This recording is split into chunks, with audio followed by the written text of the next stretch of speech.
Labdien, cienījamie kolēģi, mākslinieki, pētnieki, interesanti, visi, kas ir šeit atnākuši.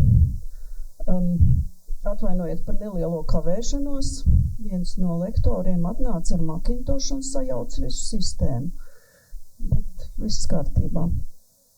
Tātad, šobrīd muzejā notiek Džemas Skulmes un Ojāra Ābola izstādes vienlaicīgi. Vēl pēdējo nedēļu viņas abas būs vienlaicīgi.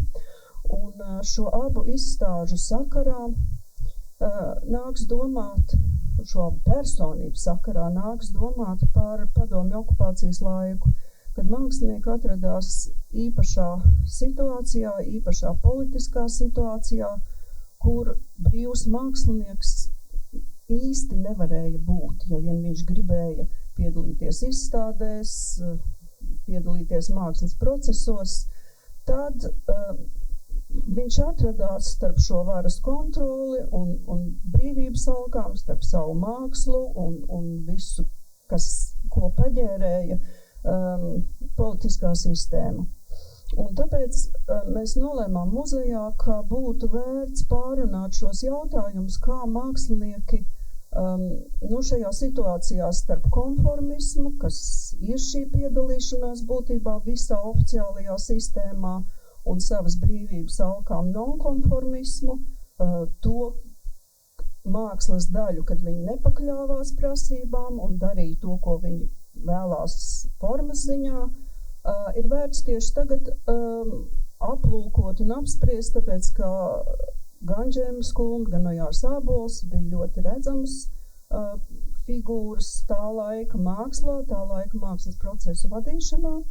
Un tātad mēs šodien pievērsīsimies ar 4 priekšlasījumiem par šī perioda laika, par 60., 70., arī 50. Gadu mākslu 4 priekšlasījumos, un tas būs mans priekšlasījums par Ojāra Ābola atrašanos šajā pozīcijā, tad 2 Mākslas akadēmijas doktorantes Ieva Kalniņa un Agnese Zviedre stāstīs par Zentas Loginas mākslu un par 70. gadu jaunajiem māksliniekiem, kuri jau kā jaunā paudze nostājās pret 60.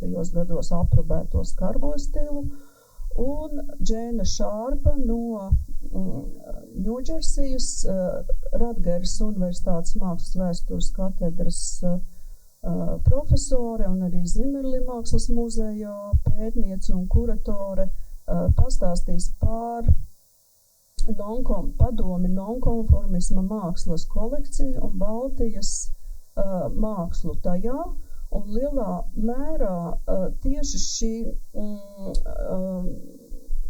viena no manām vizītēm šajā muzejā man radīja diezgan daudz jautājumus, ko mēs vispār definējam par nonkonformismu, kā mēs saprotam nonkonformismu, jo, kā mēs zinām, Nortons un Nancy Dodži jau no 50. gadu beigām pirka padomju nonkonformisma mākslu, papildināja to arī ar Baltijas mākslu jau vēlākos gados, 80.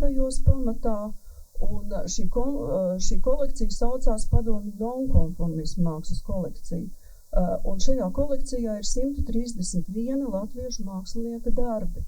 Un būtībā varbūt labākajā gadījumā 10% no šiem māksliniekiem mēs šeit Latvijā pieskaitam nonkonformistiem. Un tad ir skaidrs, ka mēs savādāk izprotam šeit šo nonkonformismu, nekā tā kolekcija ir veidojusies. Lūk, un tas bija tāds rosinājums arī uz šīm 2 lietām skatīties. Ja? Sadarbība un pretdarbība, un kā mēs to mākslu vērtējam, mēs lielā mērā vērtējam mākslinieku, ko viņš ir darījis šajā laikā, cik viņš ir bijis pamanāms, un būtībā jau Latvijā lielākā daļa mākslinieku tomēr piedalījās tajā mākslas procesā. Un ja mēs sakam Džeims Gulman, Ojārs Ābols, kādi viņi nonkonformisti, ja? Viņi ir bijuši mākslinieku savienībā vadošās personas un būtībā paši arī to mākslas procesu virzījuši un veidojuši. Bet viņu darbi ir šajā nonkonformistu mākslas kolekcijā, un tas, liek saprast, tas tā kā aicina saprast.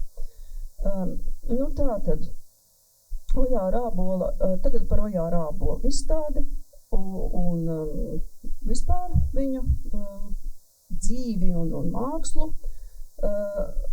Ojāra Ābola izstādes nosauc cilvēku absurdie projekti uz zemes. Savā ziņā tas izrietēja no viņa cikla procesi uz zemes nosaukumu. Bet, protams, tā ir vārdu spēle, kas varbūt vairāk tā kā atsaucās uz to, kas notiek šodien, un mēs diezgan daudzas absurdas lietas politikā pamanām. Ojārs Ābols tātad bija Mākslinieku savienības viens no virzītāju spēkiem no 56. gada līdz pat savai nāvei. Tātad viņš ir sistēmā iekšā, viņš sadarbojās, viņš ietekmē mākslas procesus, un es nolēmu paskatīties, noskaidrot, kāpēc viņš izvēlās šo te pozīciju būt iekšā visā tajā sistēmā. Un te ir jāskatās Ojāra Ābola biogrāfijā. Ātri izskriež cauri tai priekšvēsturei, kāpēc viņš izvēlās būt, iet tā kā to komunismu ceļu, ko viņš uzsāk patiešām ar milzīgu pārliecību. Viņš piedzimst 1922. gadā un ļoti izglītot vecāku ģimenē, un viņa mamma ir sociāldemokrāta. Viņa mamma ir mācījusies Ziemeļblāzmā, izglītības kursos, kur ir Montessori ievirze bijusi. Un viņa bija bērndārza audzinātāja, un šajā bērndārzā viņa arī pielieto tās Montessori izglītības metodes, un tur arī iet Ojārs Ābols. Skola viņam ir 5. īpatnējā pamatskola, 30. gadā viņš sāk iet skolā, un skolā tā skola audzina tādus neatkarīgi domājošs cilvēks, bez atzīmēm, bez tādas striktas apmācības sistēmas, bet uz personības attīstību, uz fizisko attīstību orientēta skola, un viņam tiek ielikti tādi ļoti, tādi patstāvīgi, neatkarīgi cilvēku pamati.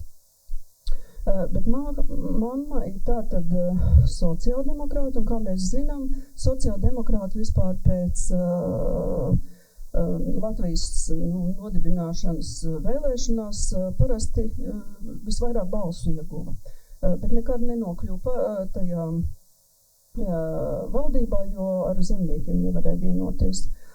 Un liela daļa inteliģences bija sociāldemokrāti, un 34. gadā Ojāra Ābola mātei nācās atstāt savu darbu. Viņa tika atlaista no darba bērndārzā, jo viņa neparakstīja lojalitātes dokumentu Ulmaņu vadībai. Protams, ka ģimenē jau veidojās šī neapmierinātība ar valdošo režīmu, un mamma ir arī izšķīrusies no tēva politisku nesaskaņu dēļ, un viņas pēc tam viņai ļoti daudz draugi, kas saista nākotnes tādas cerības ar komunismu. Un ļoti tuvs ģimenes draugs ir tāds Jānis Piesis, kas bieži sēž cietumos 30.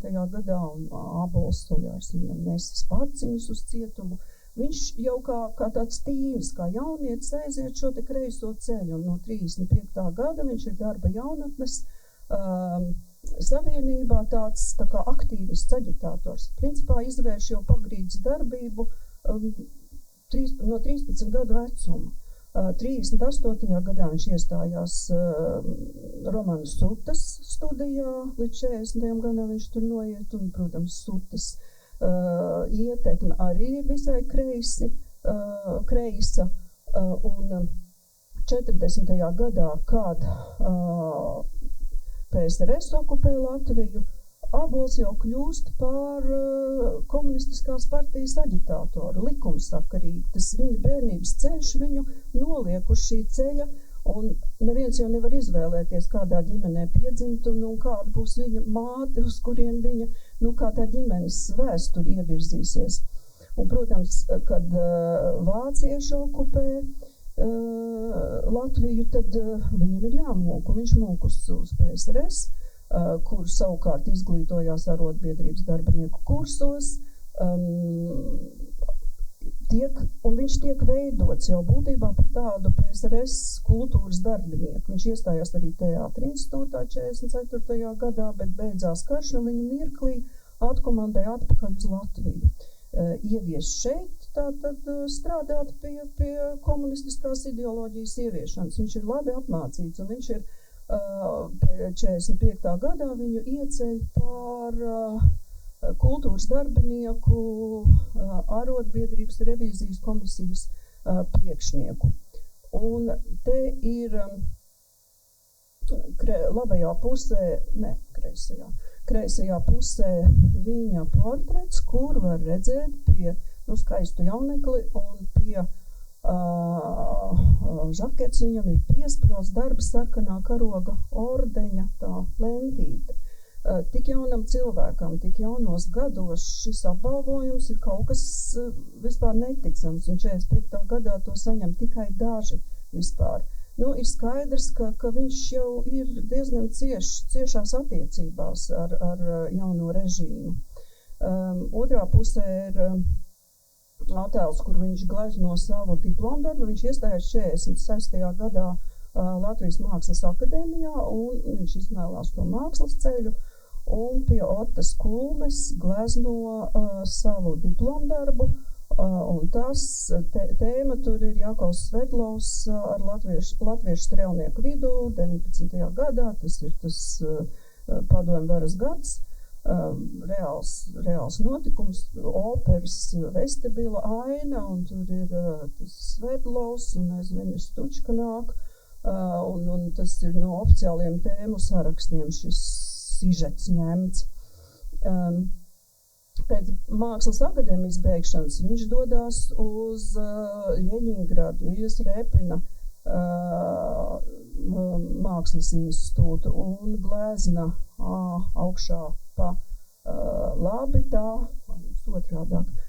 Tā savukārt ir Ienaida Negais, kas ir viņa zinātņu kandidāta darbs.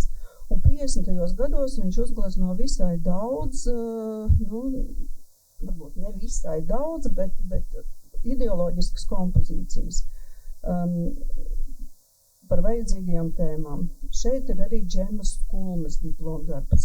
Ar Džemu Kulmi Ābols iepazīstās 40, tā kā uzsāk romānu, viņi pazīstami jau ir agrāk, viņiem abiem ir iepriekšējās ģimenes, bet no 49. gada viņi abi divi ir jau cieši iemīlējušies un ļoti iemīlējušies, un Džema Kulme seko Ābolam uz Ļeņingradu arī iestājās tur aspirantūrā un arī, lai būtu kopā, tur mācās, un 53. gadā viņa apprecās.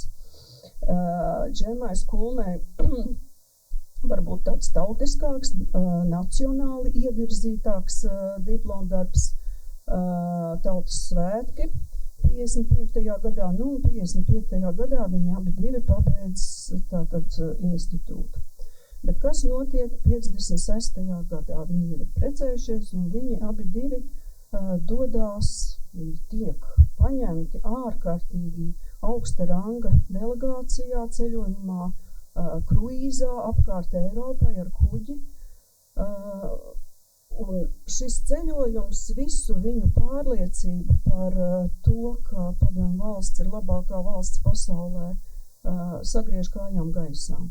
Viņa ceļojuma laikā ierauga gan muzejus, gan daudz brīvāku pasauli, Itālija, Francija, Grieķija, Turcija, arī Zviedrija, tad viņi noslēdz, tā kā vispār tas ceļojums ir garš un ārkārtīgi piesātināts. Viņa ģimenes arhīvā ir ļoti daudz fotogrāfijas, viņi ir fotografējuši visus pieminekļus, Un Džema Skulme arī rakstījusi, ka tas bija lūzums, šis 56. gads. Un 56. gads ir, protams, arī Staļina kulta pasludināšana un faktiski sākas pilnīgi jauns periods. Viņi radikāli abi divi maina savus uzskatus par to, kam viņi līdz šim ir ticējuši. Ābols katrā ziņā ir ticējis šeit komunismu idejai ārkārtīgi stingri un patiešām ideālistiski, bet no 56. gada viss mainās. Bet Ābols līdz ar mācību beigšanu, viņš, protams, iestājās tiek uzņemts Mākslinieku savienībā. Te viņa apliecība, kad viņš 51. gadā pēc mūsu akadēmijas beigšanas par kandidātu uzņemts, bet tad par pilntiesīgu biedru tikai 56. jau pēc mācību beigšanas, pēc zinātņu kandidātu grāda iegūšanas. Un tā kā Ābols ir arī komunistiskajā partijā, viņam ir, protams, ka jābūt arī Mākslinieku savienības partijas birojā. Viņam tur pienākās būt. Un es esmu lasījusi protokolus, gan Mākslinieku savienības gleznotāju sekcijas protokolus, gan šos te partijas biroja protokolus. Un tur tā bilde parādās diezgan skaidri, kas būtu paliekama apakšā zem šī mana priekšlasījuma nosaukuma – sadarbošanās kā stratēģija. Ābols, tiklīdz viņš tur kļūst par sekretāru, protams, visi rīkojumi gleznotāju sekcijai nāk no partijas. Nevienā mākslas sekcijā pats tur neviens nepieņem nekādus lēmumus, kas tagad būtu jādara vai jāglezno. Tas viss nāk kā rīkojumi no partijas, un Ābols kā sekretārs, protams, ka viņa pienākums ir novadīt līdz gleznotājiem pieņemtos lēmumus un rīkojumus. Un es esmu izrakstījusi citātus no šiem sēdēm, no šiem sēžu protokoliem, kur parādās, ka Ābolam ir pilnīgi cita programma nekā partijas uzdevumi paredz. Palasīšu drusku.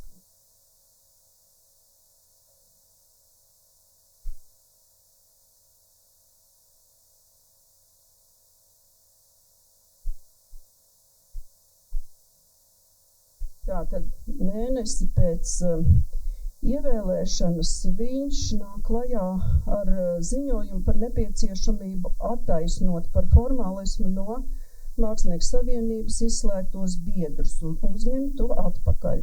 Un tad ir vesela grupa komunistu, kas ir neizpratnē. Risins, Birzgalis, Delveris, Suļskis ir neizpratnē, jo viņi atzīst vienīgi realistisku mākslu, un tad, teiksim, ir arī grupa, kas tomēr pievienojās šim Ābolu uzskatam, te parādās Kokle, Kalnroze, Toropins.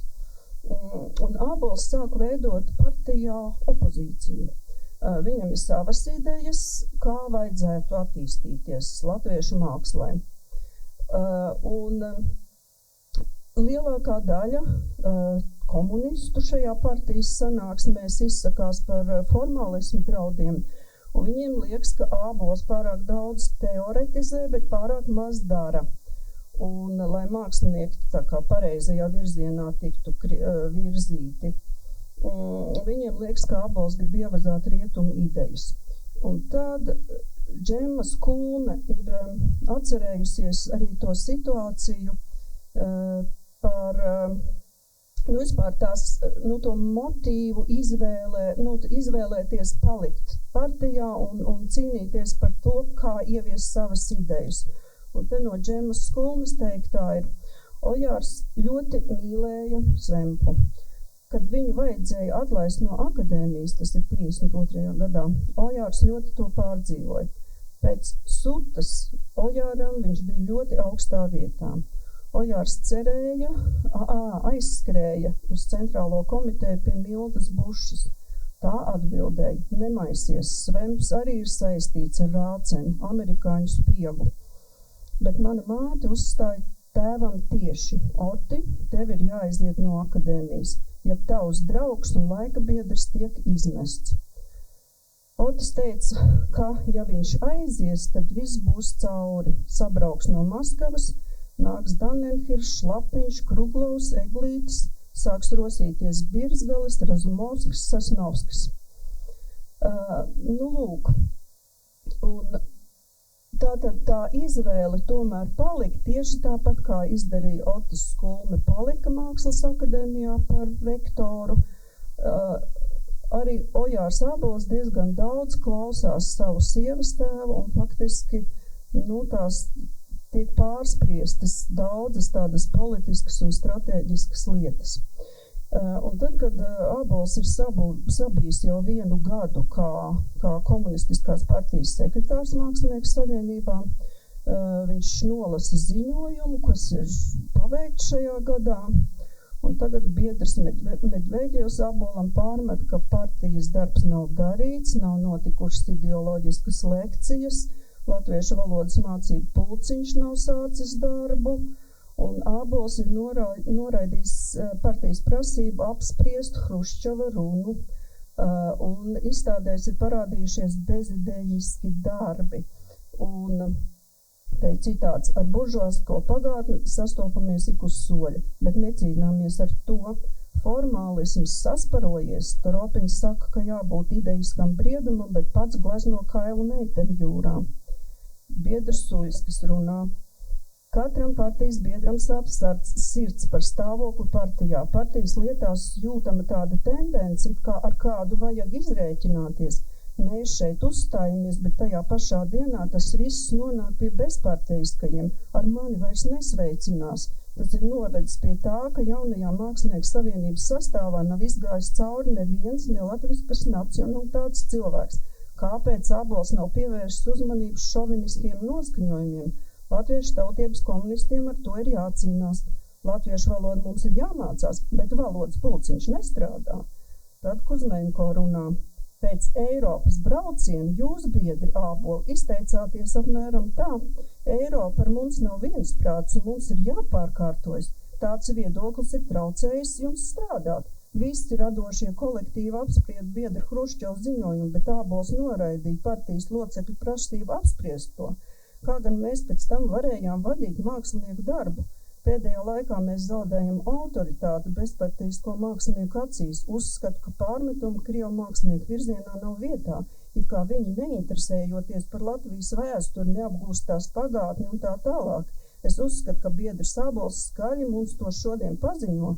Mēs nevis vārdiem, bet darbiem atrodoties Latvijā kā komunisti gleznojam Latvijas vēsturi. Piemēram, ir uzgleznota glezna Leons Paigla cietumā, un kas sanāk? Jums acīs pasaka, jūsu gleznu mēs neliksim dekādas izstādē, tikai tāpēc, ka ir trūkumi šajā žanrā. Tajā pašā laikā Piņa darbi tiek izlikti. Apmēram tāpat tika novērtēta mūsu glezna Iskra.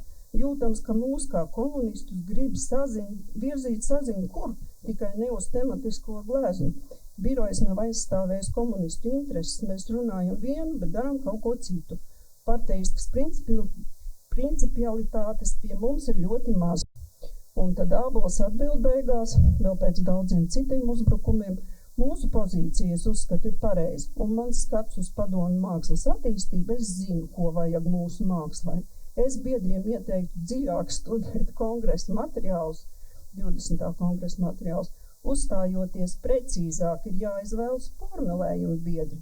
Biedrs Lapiņš saka, ka mēs viņu saucam par staļinistu. Es gribētu dzirdēt vārdus, kas tā ir teicis. Mums ir daudz trūkumu, bet es esmu mākslinieks, gleznoju un gleznošu kā mākslinieks.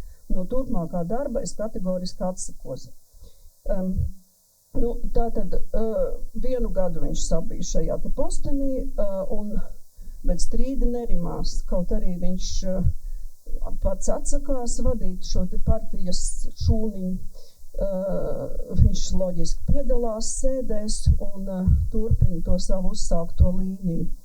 Un tad 58. gadā viņš uzraksta tādu lielu rakstu, kurā viņš cenšas attaisnot 20. 30. gadu māksliniekus un literatūrā mākslā bija tas raksts, saucās 2 paudzes, un viņš arī jau no 58. gada, tad viņam seko pozitīvi raksti par Hildu Vīku, Jānu Liepiņu, Aleksandru Beļcovu, par Baltaru porcelānu, un viņš tiešām pievēršās ļoti aktīvi savai teorētiskajai darbībai un raksta par latviešu mākslu, un ne tikai. Viņš sāka arī rakstīt par rietumu mākslu, apmēram no 60. gadu beigām un 70. kļūst par zinošāko faktiski speciālistu un teorētiku tieši rietumu mākslā Latvijā. Kā mēs zinām, tā literatūra bija pieejama tikai atsevišķiem, nedaudziem, tad no Ābols zināja gan valodu, gan studēja tos pieejamos grāmatas, žurnāls, un to arī izmantoja un lika lietā. Un tad vēl viens ziņojums 59. gadā, kur Birzgalis ziņo par 2 patiesībām mākslā. Un viņš saka, nevienam no mums nav noslēpums, ka gleznotāju sekcijā dzīvo uzskats par 2 patiesībām mākslā. Glezniecības patiesības, kas balstās mūsu rietumu Eiropas mākslas patiesībā, un patiesībā, kuru mums izvirza mūsu īstenība un valsts pasūtījumi. Šāda plaisa tālāk vairs nevar tikt ciesta, jo tas ved atpakaļ. Neviens no gleznotāju sekcijas partijas biedriem joprojām nav devis pretsparu sapiņķerētajiem izteikumiem par mākslinieka Pauļuka melu novatorismu. Tieši otrādi daži, kā piemēram Ābols, ir atradis par iespējamu viņu aizstāvēt kā savdabīgu latviešu mākslinieku, kurš pat it kā attīsta latviešu glezniecības tradīcijas, taču pēdējais nav gluži pareizi. Komunisti palaiduši garām jaunā mākslinieka Kiršfelda novērtējumu, kur darbi pilni ar neslēptiem abstrakcionismu novērtējumiem. Komunisti nedod pretsvaru gleznotāju vidū valdošajiem nepareizajiem uzskatiem. Un Ābols diplomātiski atbild, ka viņuprāt mākslā ir bezgalīgi daudz patiesību un ka meklējumu gleznotāju sekcijā ir virzīti jaunā meklējumos un nav bīstami, un tad viņš konfrontējās ar Birzgalu un Lapiņu un saka, ka nav jau pareizi pierakstīt viņiem intereses trūkumu par saturu.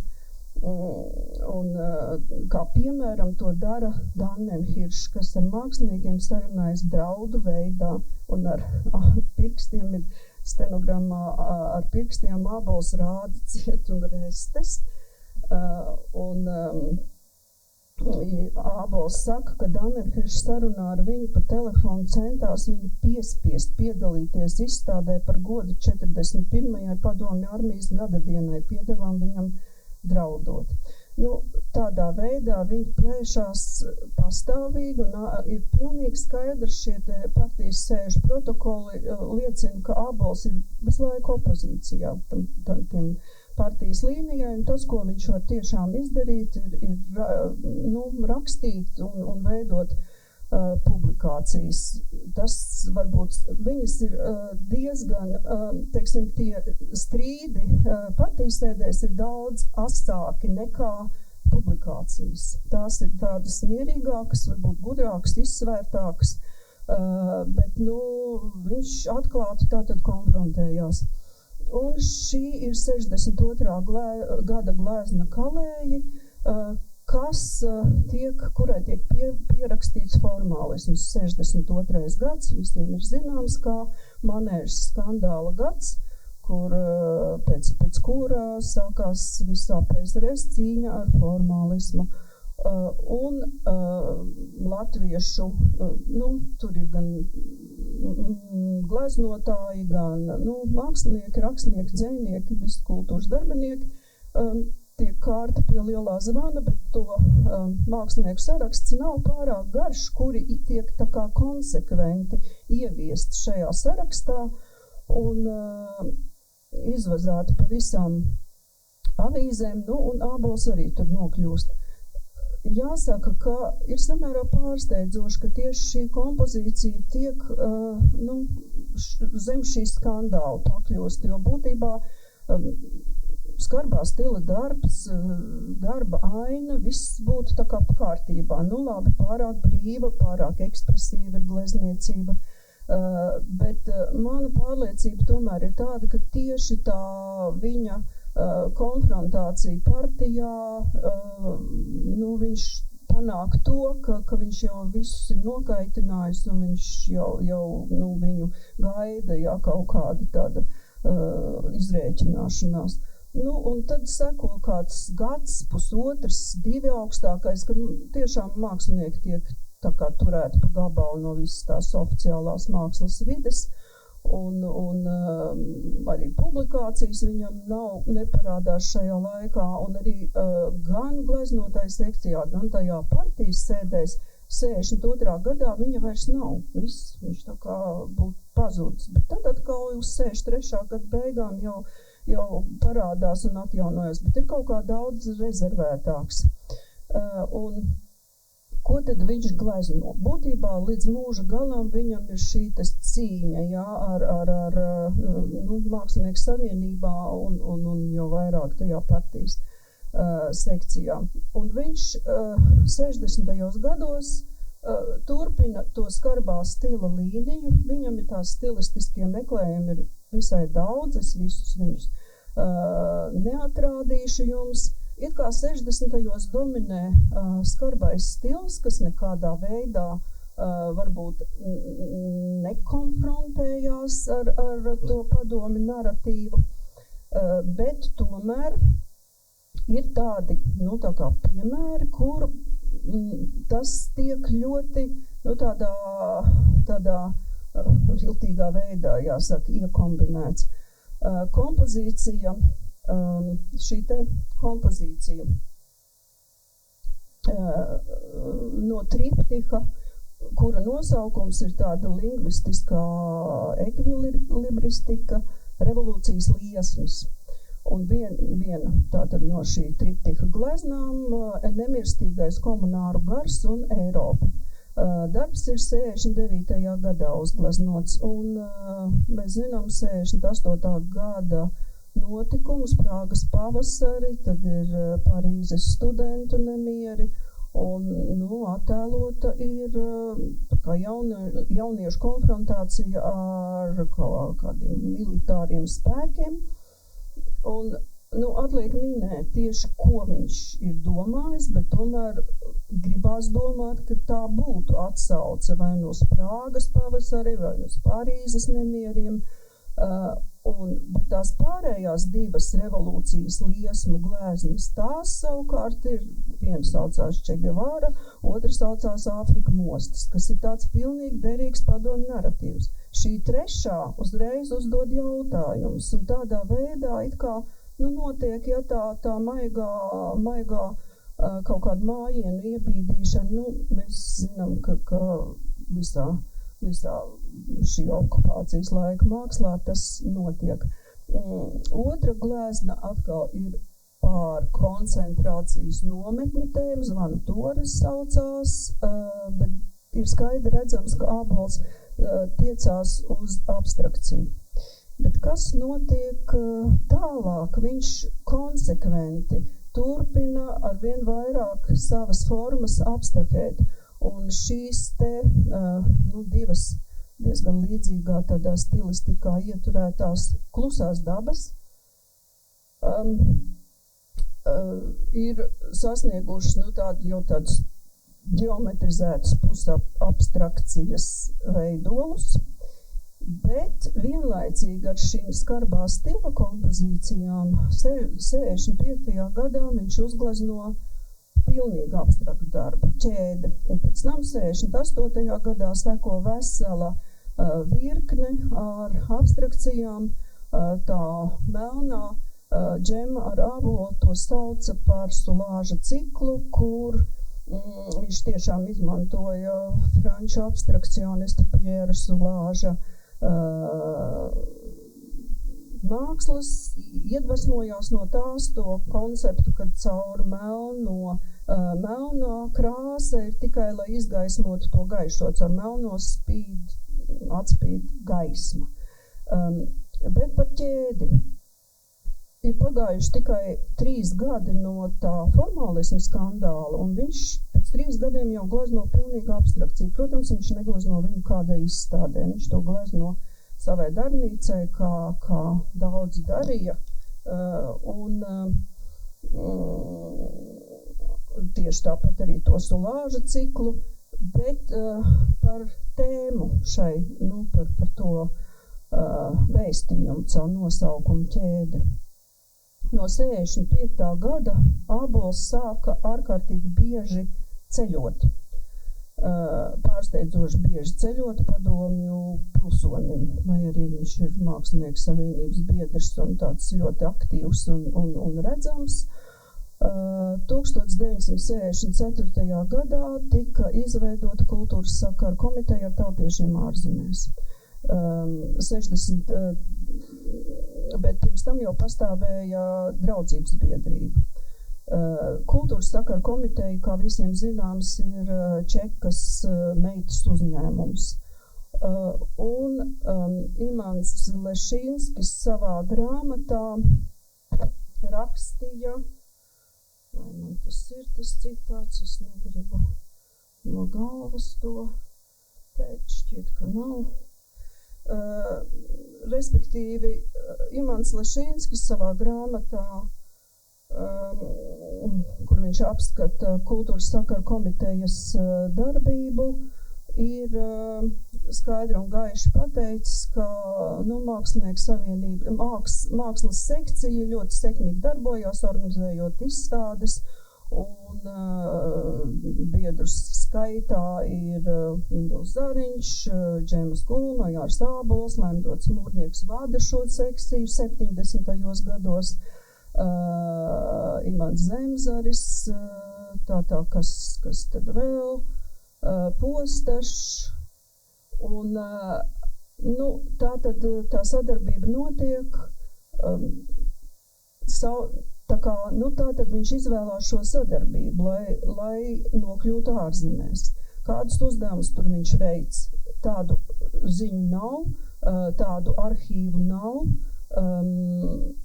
Jānis Borgs ir stāsta, joprojām mēs viņam varam to prasīt, es arī to esmu iekļāvus grāmatā, ka mēs zinām, ka Jāņa Borga tēvs bija Čekas majors, un Jānis Borgs saka, mans fāters no 56. gada bija Džemas un Ojāra kurators, tātad no šī ceļojuma gada.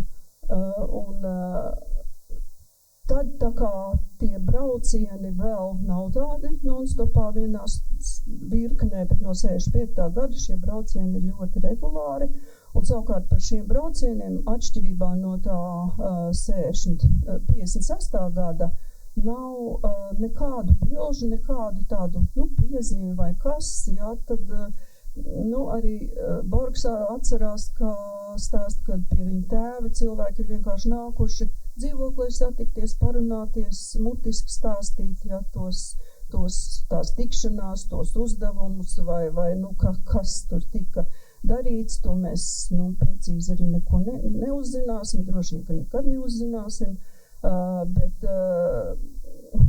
ņemot vērā visu to otru pusi, ko es redzu Mākslinieku savienības sekcijā, man veidojas tāda pārliecība, ka tas Ābola nolūks ir pirmām kārtām nokļūt ārzemēs, par to viņam ir jāmaksā pildot, jāsatiekās ar kādu, kaut kas ir jāstāsta, šeit jāatstāsta, bet viņš pērk grāmatas, viņš uzsūc informāciju par to, kas notiek mākslā tur, un darbojās gandrīz tā kā pēdiņās, tā kā tāds dubult aģents, viņš, protams, viņam arī uzdevums tur parādīt vislabākajā gaismā, ka Padomju Savienībā ir izglītoti pilsoņi un laba māksla un cilvēki dzīvo ļoti labi, ko viņi arī noteikti, kad ar savu piemēru gan Džema, gan Ābols arī izdara, bet šurp viņi atveda informāciju par mākslu un to viņi rāda citiem. 70.